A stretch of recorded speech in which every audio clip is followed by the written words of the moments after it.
Hello everybody, what is up? Cobra here with another modification video for Global War 2025. Now, this is the Zumwalt class destroyer from Historical Board Gaming. As you can see, pretty nice looking piece.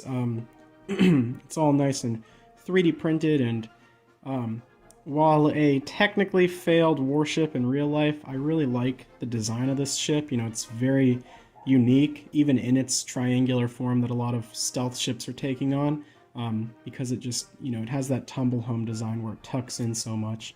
Plus the fact that it has two main battery guns due to its intended role as a bombardment destroyer. Because another thing that I liked about this ship was the fact that it is meant to replace. It was meant to replace the Iowa class battleships and the Arleigh Burke class destroyers, because it would have a large missile arsenal as well as the main battery 360-degree rotating guns in the front for shore bombardment. But getting to the point of this video, I want to try to make some molds of these things and cast some more, just because I'm trying to, you know, spend as little money as extra as I can on this game. And Historical Board Gaming sent me a few of these pieces, but I would really like to replace the rest of my American guided missile destroyers with these instead, just because I don't know, it's a futuristic looking warship, and it definitely kind of, I don't know, I like the look of it a little bit more on the board than the Arleigh Burkes that you get in the game. So let's see how this goes in terms of casting. This is the first time I have been casting before, so like I said, we'll see how this ends up turning out and if I like it or don't.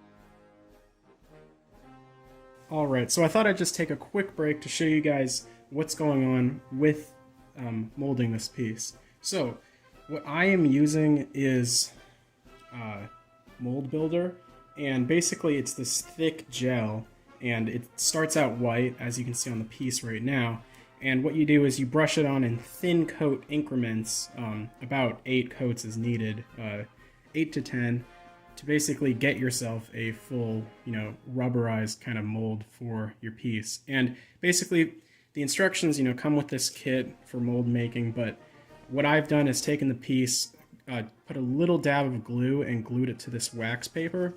It was difficult for it to set because of course the wax paper makes it so that not a lot of things can stick to it, but that's also for the actual mold. As you can see, I've kind of overpainted across the entire ship, and that's because that will act as a flange once this is a complete mold that I can sit upright and pour into it. So and once this is all dried and everything, I'll put on a new coat, and I'll keep going with that until it's finally a full-on mold, and then I'll remove the destroyer from the center, and the negative space will be filled by a 2-part solution, a binder and a resin, and those get mixed 1-to-1 together, poured into the mold, and they are let set, and then we'll see what the mold looks like in the end. So I will get back to you when the mold is complete and we can take it out and we'll see how it looks. Alright everybody, so now as you can see, it's looking a bit different than what it did when I first showed you. We've built up a bunch of layers. I've probably done about 12 now. It's advised for 10, but I just wanted to see, you know, a couple more wouldn't hurt, kind of just to thicken up the mold. So I guess I will remove this piece from the wax paper the best I can, and we'll see how the mold has come out, and mix up some epoxy and give it a pour and see how the final product comes out. Alright, now that we have the piece removed, one thing that I was a little bit concerned about was putting it in painted, because I had already painted up all my pieces. I didn't want to remove any of the paint, and as you can see from up close perspective, there is no damage done to the piece or the paint, so that's pretty awesome. And I was just going to repaint it if it did get, peeled off in any way, but like I said, it came off relatively easily. And here we have the mold. It's definitely pretty resilient, as I found out when I was peeling it out. You're not going to be able to get a great look at, what the actual thing is, but as you can see now, we have a mold for a Zumwalt class destroyer.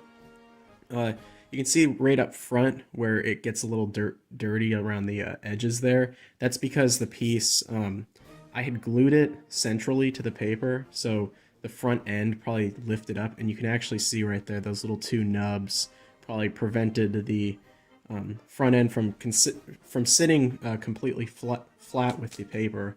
So there's just a little bit of kind of overflow, and you can see if I bend the piece out. But that shouldn't affect the final product. If this is flipped upside down and the epoxy is poured into it, those flanges aren't going to affect the inner product.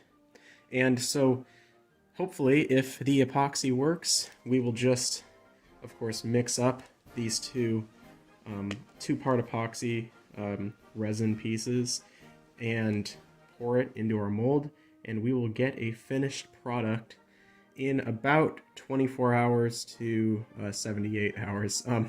After I read the curing process, I definitely wish I had done maybe like 2 of these, but I didn't know the success of it. I could have peeled this out and it would have ripped, and I wouldn't want to have attempted this again, because just to build up all those layers and like letting them dry, it took me about 2 days of like I would apply it every hour or two. In the end, I put it on pretty thick so that it would thicken up the mold, and it would take around 2 to 3 hours for that to cure properly. So now that we do have a mold, I am really happy with it. If I look at the inside, you can see where those 2 little nubs are right in there. Those are the rear guns. You can see the front guns are represented, and you got the little conning tower. And I can even see, you can probably almost make it out there. If you look right around in the back, you see the helicopter pad, and right at the front, some of the windows. So again, like I said, we'll get this poured, and I'll get back to you in a few more days. For you, it'll be a few seconds, and we will see how the finished product looks. Alright everybody, so it has now been 24 hours and I have removed the piece from its mold. It's going to be another 2 days before it fully cures, but it is to a point of where it's not, like rubbery at all, but still a little bit soft. So as you can see here, the mold, for those of you wondering, is completely intact. The one trouble that I had with removing it, now the nice thing is, like, I built it up to be thick, so I was able to, turn this thing inside out, and it holds its shape. It didn't rip or anything like that. One thing that I'm probably going to do before the next mold is clean up that front area. I thought it wouldn't affect the mold that much, but it was just made it a little bit difficult to take out. And then also, early in the mold process, I had tried, I was worried that maybe the bottom of the ship, which is the top of the mold, would cure irregularly. So I put a piece of wax paper on top and set something on there, but then I decided that it's probably going to just self-level, so I took that wax paper off, and as you can see that shine that's around the mold, that's because when I put that on, some of the epoxy kind of overflowed, and basically that made my life a little harder trying to remove it because I had to cut with an X-Acto blade around it. So I guess just for anybody wondering, if you were to just pour the mold in, I would just leave it like that, and it should flatten itself out.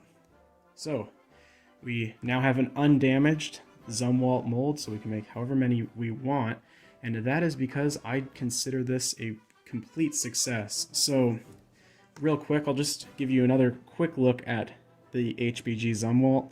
So as you can see here with the nice amount of detail on this, a very cool looking ship, and I've painted this in a green color. But here is the new mold. Now, I would say forget about the damage right there to the front. That is likely due to the flanges that I was talking about that I didn't cut off, that kind of messed up the front a little bit. that gave it that little bird's beak type hook.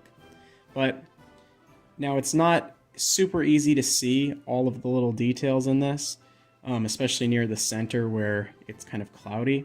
But you can see in all the other areas, getting a clear backing. Let's see if I have something that is solid.